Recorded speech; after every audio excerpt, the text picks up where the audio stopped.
Hello everyone, happy tracking sa inyo. Good morning. Good morning.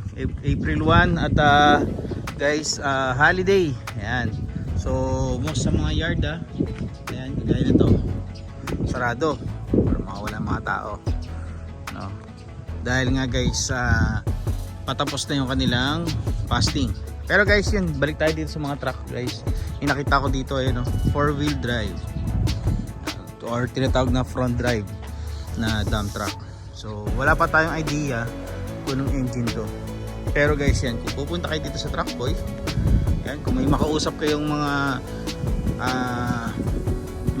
owner ng mga Pakistani, no, alam nila kung kanino to. So tayo wala din akong idea kung kanino to. Pero gusto ko lang din ipakita sa inyo yung madadaanan nyo. And then ito, meron dito, ito kilala natin to, Mr. Arslan. And then meron pa dito, Freezer F. So dito malalaman pa lang natin, no, ilalagay ko sa comment section or PM nyo lang ako guys sa Facebook page kung may katanungan kayo dito, magkano yung presyo. Ayan, napaganda na to, 4-wheel drive, Cabrero. Ayan, oh sure, dito tatagal.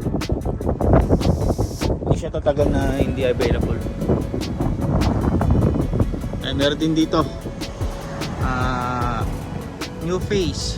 Ayan, meron din dito new face na freezer.